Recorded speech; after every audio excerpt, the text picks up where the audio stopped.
1958 में चाइना की सत्ता संभाल रहे माओ जेडोंग ने एक अभियान शुरू किया था जिसका नाम था ग्रेट लीप फॉरवर्ड। इसके कई हिस्से थे, इनमें से एक हिस्सा था फॉर पेस्ट कैंपेन। इस अभियान के तहत 4 जीवों को मारने का आदेश था और वे 4 जीव थे मच्छर, मक्खी, चूहे और गौरैया चिड़िया।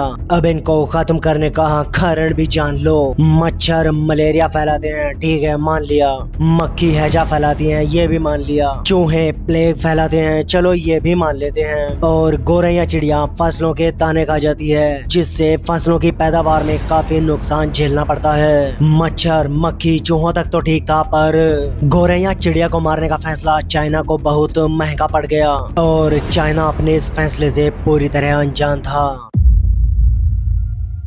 गौरैया चिड़िया को मारने की कीमत चाइना की जनता को अपनी जानें देकर चुकानी पड़ी। मेरा मतलब चाइना में बहुत भयानक अकाल पड़ गया था। तो चलिए इसके बारे में थोड़ा डिटेल में जान लेते हैं कि आखिरकार उस समय हुआ क्या था और चाइना में भूखमरी से मरने वालों की संख्या क्यों बढ़ती जा रही थी। चीनी कम्युनिस्ट पार्टी के अध्यक्ष माओ जेडोंग ने फॉर पेस्ट कैंपेन अभियान को शुरू किया था और जैसे कि मैंने आपको पहले ही बता दिया कि इस अभियान के तहत 4 जीवों को मारने का आदेश था। चाइना ने प्रकृति के बनाए हुए इन जीवों को मारना शुरू कर दिया, मतलब प्रकृति के साथ छेड़छाड़ करना शुरू कर दिया।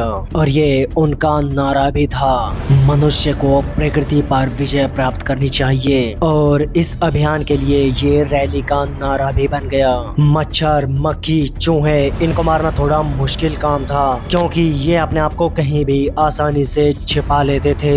मेरा कहने का ये मतलब नहीं कि चाइना ने इन तीनों को बख्श दिया। चाइना ने इन तीनों जीवों को मारने के लिए हर संभव प्रयास किए, पर चाइना के टारगेट पर थी गौरैया चिड़िया। तो बारी आ गई गौरैया चिड़िया की, जो अपने आप को पूरी तरह छिपाने में सक्षम नहीं थी। तो चीनियों ने चिड़ियों को मारना शुरू कर दिया।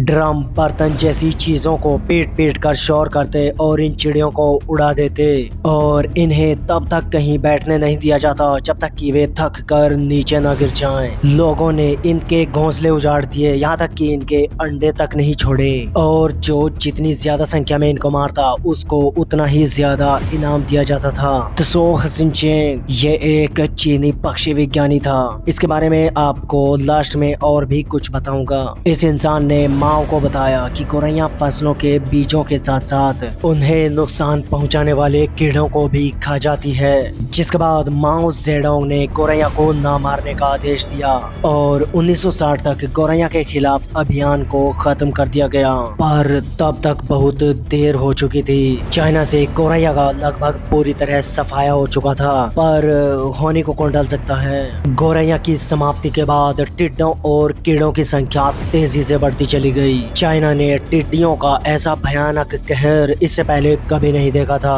और फिर फसलों को बर्बाद होने से कौन रोक सकता था। जिसके बाद चाइना में बहुत भयानक अकाल पड़ गया और चीनी लोग भूखमरी से मारे जाने लगे। इसको इतिहास की सबसे बड़ी मानव निर्मित आपदाओं में से एक माना जाता है। इसमें तकरीबन 55 मिलियन लोग भूखमरी से मारे गए थे और इसको नाम दिया गया था ग्रेट चाइनीज फेमाइन। त्सो हसिनचेंग, जैसे कि मैंने आपको पहले इसके बारे में बताया कि ये बंदा एक चीनी पक्षी विज्ञानी था। इस बंदे ने गौरैया के खिलाफ चेयरमैन माओ के अभियान का जमकर विरोध किया था, तो इसी कारण इस बंदे को अपराधी घोषित कर दिया गया था और इस बंदे को इसके इस अपराध की कड़ी सजा मिली थी। तो यार उम्मीद तो यही करूंगा कि आपको ये वीडियो पसंद आई होगी। ऐसी ही इंटरेस्टिंग वीडियो देखने के लिए इस चैनल को सब्सक्राइब कर लो।